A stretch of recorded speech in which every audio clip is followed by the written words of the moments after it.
Hello friends, मेरी बहुत सारी बहनें हैं जिनके कमेंट आए हैं कि हम स्ट्रेस होता है, पैसे नहीं बचा पाते हैं, पैसे की कमी के कारण वो स्ट्रेस लेने लगती हैं, तो किसी काम में भी मन नहीं लगता और वो कुछ कर भी नहीं पा रही हैं। तो कुछ ऐसे पॉइंट्स बताइए जो हम अपने स्ट्रेस से निकलकर भी अपने पैसे के बारे में सोचें और अपने परिवार के बारे में सोचें। दोस्तों, वीडियो बहुत इंटरेस्टिंग है तो वीडियो के अंत तक जरूर बने रहिए।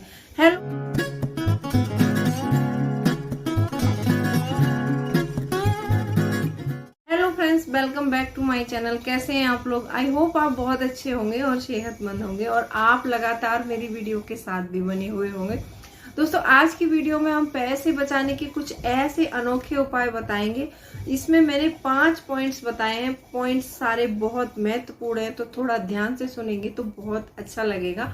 और आपको इन सब चीजों की जानकारी होनी चाहिए। और जानकारी जो घरेलू महिलाएं हैं उनको जानकारी रखना बहुत जरूरी है, क्योंकि अगर वो इन सब चीजों को समझेंगी तो वो पैसा भी बचा पाएंगी और अपने परिवार को एक अच्छी तरह, बहुत ही फ्लेक्सिबल तरीके से मैनेज भी कर पाएंगी। तो दोस्तों, वीडियो बहुत इंटरेस्टिंग होने वाली है, तो वीडियो के अंत तक जरूर बनी रहिए। और अभी तक आपने चैनल को सब्सक्राइब नहीं किया है तो आपसे एक नम्र निवेदन है, सब्सक्राइब कर लीजिए अपने इस चैनल को और बेल आइकन को भी जरूर प्रेस कर दीजिएगा, ताकि ऐसी इंटरेस्टिंग वीडियो की नोटिफिकेशन आपको मिलते रहे।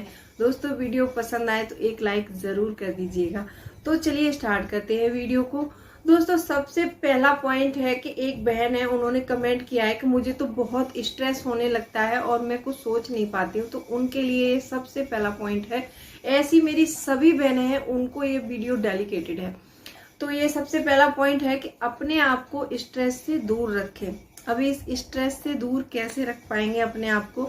आपको क्या करना है कि सुबह, जैसे देखिए, सुबह हम सब लोग जल्दी उठते हैं। सुबह जल्दी उठ करके अपना काम सुबह जल्दी फिनिश करना है।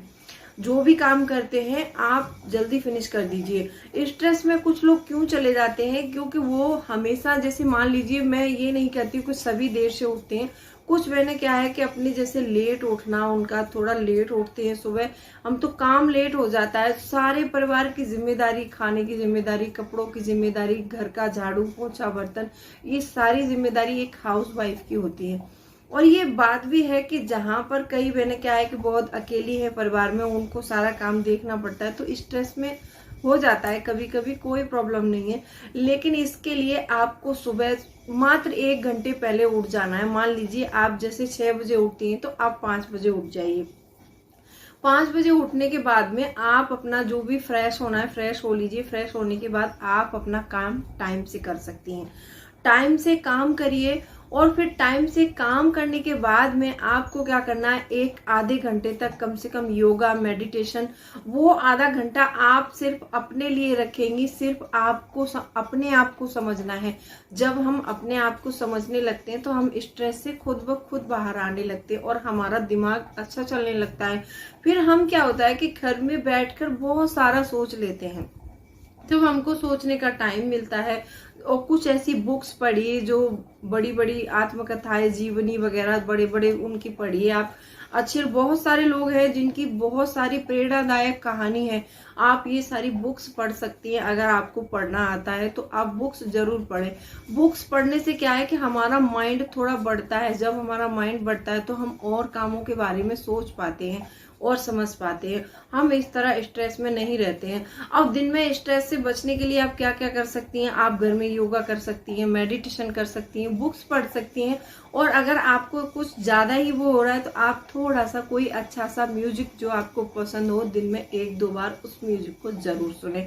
अगर आप ऐसा करेंगी तो आप अपने परिवार के बारे में सोच पाएंगी और अपने स्ट्रेस से बाहर आ पाएंगी और आप पैसे बचाने के बारे में भी सोच पाएंगी।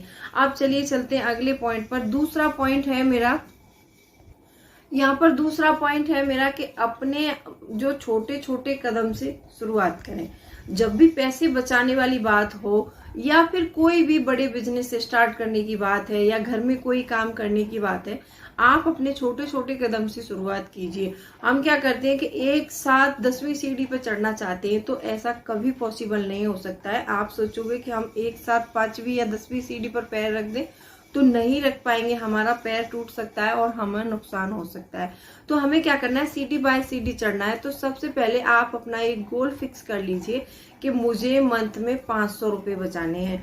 अब वो 500 रुपए आपको बचाने हैं, तो आप घर में रहती हैं और मेरे से ज्यादा आपको पता होगा कि आपके क्या क्या खर्चे जायज हैं और क्या क्या खर्चे फिजूल के हैं। जो भी खर्चे फिजूल के हैं आप उन पर रोक लगा के वो पैसे जरूर बचा सकती हैं। और ये आपको पता होना चाहिए कि मेरे घर में क्या खर्च कितना है और मुझे इससे पैसे मुझे कैसे बचाने हैं, ये दिमाग आपको लगाना पड़ेगा। मैंने बहुत सारी वीडियोस दी हैं और उन वीडियोस को आपने बहुत सारा प्यार दिया है। वीडियो तो इसमें आप जानेंगे कि पहले पॉइंट हमने बताया कि स्ट्रेस से कैसे बचना है। अगर हम स्ट्रेस से बच जाते हैं तो पैसे बचाने के बारे में भी सोचेंगे और कमाने के बारे में भी सोचेंगे। तो आप क्या कर सकती हैं, अपने घर में छोटे छोटे कदम से शुरुआत करिए, पैसे बचाने की करिए पहले तो। और पैसे बचाने के बाद में फिर आप कोई ऐसा जरिया बनाइए जो आपकी साइड इनकम बन सके। जैसे घर बैठे बहुत सारे काम होते हैं जो लेडीज घर बैठकर कर सकती हैं। आजकल ऑनलाइन पर इतने काम हैं, ऑनलाइन इतना पैसा आता है कि आप में थोड़ा सा भी दिमाग लगा के आप अपने आप को थोड़ा अपग्रेड करके ऑनलाइन बहुत सारा पैसा कमा सकती हैं। ऑनलाइन पैसे कैसे कमाएं ये वीडियो भी मैंने दी हुई है, तो आप वीडियो जाकर मेरे चैनल में आकर देख सकती हैं। तीसरा पॉइंट है मेरा कि आप बेवजह के खर्चों पर लगाम लगाएं। बेवजह के खर्चे बहुत सारे होते हैं घर में, सुबह से शाम तक हम ऐसे खर्चे कर देते हैं कि हमें पता नहीं चलता है और हमारा पैसा ऐसे ही चला जाता है। बेवजह के खर्चे हैं जो आप बहुत सारे क्या है कि लायबिलिटीज लोग बढ़ा लेते हैं आजकल। जैसे उन पे थोड़ा सा भी पैसा बढ़ता है या थोड़ी सी हमने सेविंग कर ली है तो वो क्या करेंगे कि उनको शॉपिंग जाना है, शॉपिंग करके कुछ ऐसा सामान लाना है जो बेफजूल का होता है हमारे लिए। जैसे घर के ऑर्नामेंट खरीदना, जैसे अपने लिए कोई ऐसी ही ज्वेलरी खरीद ली जिसका हमें कोई परचेस करने से कोई मतलब भी नहीं है और कोई मान लीजिए कोई फेस्टिवल भी नहीं है, कोई शादी भी नहीं है, बस इसलिए शॉपिंग जाना है कि हमारे पास 1000 रुपए पड़े हैं। बहुत सारी औरतों में मैंने देखा है कि आदत होती है उनके पास, अगर उन्होंने 2000 रुपए इकट्ठे कर लिए, जैसे सेविंग कर करके बहुत सारी बहनें होती है कि सेव करती है, पैसा सेव करने के बाद उनके पास 2000 रुपए की रकम इकट्ठी हो गई, तो उनको लगता है कि जब तक ये हम पैसे खर्च नहीं करेंगे उनको चैन नहीं मिलता है। तो आपको भी ऐसा नहीं करना है। तो आप वो नहीं तो कुछ साड़ी खरीद लाएंगे हम, चाहे कोई फेस्टिवल है, चाहे शादी है, कुछ भी है, नहीं है, उनको कोई फर्क नहीं पड़ता, लेकिन वो पैसा खर्च होना चाहिए। तो ऐसी फिजूल खर्ची पर हमें लगाम लगानी है। और मैंने पहले भी बताया है कि हफ्ते में हमको कम से कम 2 दिन ऐसे रखने हैं कि जिनमें हमें अपना 1 रुपया खर्च नहीं करना है। उसको हम बोलते हैं no spend day. No spend day आप हफ्ते में 2 दिन करिए, चैलेंज दीजिए अपने आप को, आप 2 दिन करिए, फिर 3 दिन करिए, फिर 4 दिन, ऐसे करके आप मंथ में मान लीजिए 10 दिन भी अगर अपने बेफजूल के खर्चों पर रोक लगा लेती है तो कम से कम आप 1000 रुपए तो ऐसे ही बचा सकती हैं। और जो बचाए हुए पैसे होते हैं उनको क्या करती है कि ऐसे बेफजूल के सामान खरीदने में खर्च नहीं करना है आपको। हर औरत को एक पोस्ट ऑफिस में या फिर किसी बैंक में आरडी अकाउंट खोलना ही चाहिए, आरडी करनी ही चाहिए।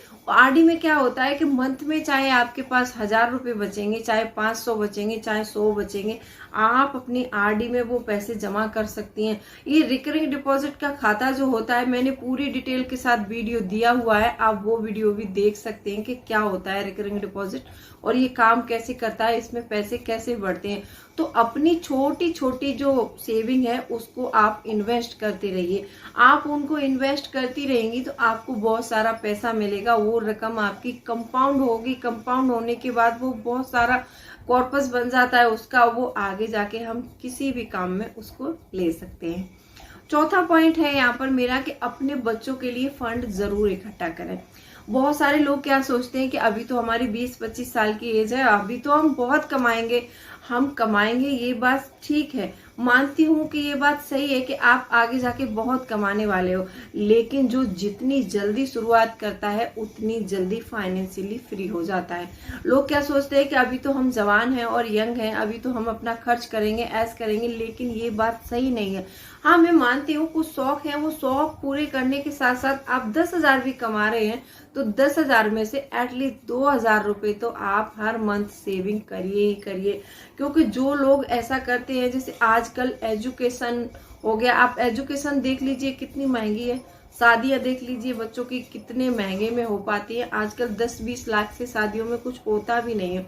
अगर बच्चे पढ़ लिख जाएं, उनको समझ आ जाए कि दहेज प्रथा ठीक नहीं है, उनको तो ठीक है, कोई बात नहीं, वो तो समझ गए। और जिनको गांव, अभी बहुत से गांव में ऐसा होता है कि लड़की को जब तक 20 लाख रुपए का दहेज नहीं दिया जाएगा तब तक उसकी शादी होती ही नहीं है, चाहे वो कितनी भी पढ़ा लो, चाहे कुछ भी कर लो। अगर एक अच्छा घर हम देखते हैं तो कम से कम 20 लाख रुपए बिना कुछ भी नहीं होता है। तो आपको शुरू से ही, जब से आप पैसा कमाना शुरू करें, तो एक अकाउंट ऐसा रखिए कि जिसमें कम से कम अपनी सैलरी का 20% आपको सेव करते रहना है। और उस अकाउंट में पैसा सेव करने के बाद में आपको ये नहीं सोचना है कि उसका मैं एटीएम बना लूं या उसका कोई कार्ड बना लूं, उसमें से पैसे खर्च कर लूं। आपको ये बिल्कुल नहीं करना है। जो बचाए हुए पैसे हैं सिर्फ अपनी बच्चों की एजुकेशन और मैरिज पर ही खर्च करना है उनको।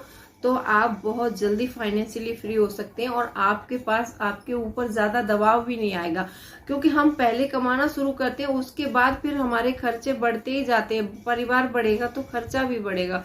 तो ये शुरुआत से करना चाहिए। अपने बच्चों के लिए एक फंड अलग से इकट्ठा करना चाहिए ताकि उनको अच्छी वो दे सकें, परवरिश दे सकें हम। और ये करना सबको बहुत जरूरी है। दोस्तों, ये वीडियो का 5वां पॉइंट है और ये सबसे इम्पोर्टेंट पॉइंट है। इस पॉइंट में मैंने बताया है कि फालतू के खर्चे के लिए कर्जा ना लें। बहुत से लोग क्या करते हैं कि जो अपने शौक होते हैं उनके लिए कर्ज लेने लगते हैं। जब वो ऐसा करते हैं तो वो कर्ज जाल में ऐसे फंस जाते हैं कि उस ट्रैप से वो कभी निकल ही नहीं पाते। क्योंकि आजकल कहीं से भी कर्ज लीजिए आप, चाहे तो लोन लीजिए, चाहे किसी से पर्सनली लें, चाहे क्रेडिट कार्ड से लें, हर किसी पर इंटरेस्ट लगता है। और इंटरेस्ट पर जब हम पैसा लेते हैं तो वो पैसा बहुत जल्दी बढ़ जाता है। तो वो कर्जा हमारे ऊपर कब दुगना तिगुना हो जाता है हमें पता भी नहीं चलता है। बहुत से लोगों को मैंने देखा है कि अगर घर खर्च के लिए पैसे नहीं है तो वो कर्जा ले लेंगे। अगर कर्जा ले लेंगे अपने घर खर्च के लिए, जब हमें कर्ज लेना पड़ जाए तो समझिए कि हमारे बुरे दिनों की शुरुआत हो गई है। तो आपको ऐसा नहीं करना है। कोई भी सामान उधार मत लीजिए। उधार लेने, जब ऐसी परिस्थिति आ जाए आपके पास कि हमारे पास बिल्कुल कुछ है ही नहीं और कुछ हम कर ही नहीं सकते, कहीं से भी कुछ उम्मीद नहीं है, तो कर्जा ले लेते हैं, तो कोई बात नहीं। इसमें भी मैंने बताया कर्जे भी 2 तरह के होते हैं, गुड डेप्ट और बैड डेप्ट बोलते हैं। जो गुड डेप्ट होते हैं वो हमें, अगर कर्जा लेके हम कोई एसेट बनाते हैं तो वो हमारा ठीक है, चलिए जो हमने एसेट बनाया है हमें उससे पैसा आएगा तो हम वो कर्ज चुका देंगे। अगर हम कर्ज लेके अपनी लायबिलिटीज बढ़ा लेते हैं, मान लीजिए हमने कर्जा ले लिया और कर्ज लेके एक मकान बना के किसी को रेंट पर दे दिया, तो ये हमारा ठीक है, चलो हमें रेंट का पैसा आएगा तो हम उससे पटा लेंगे।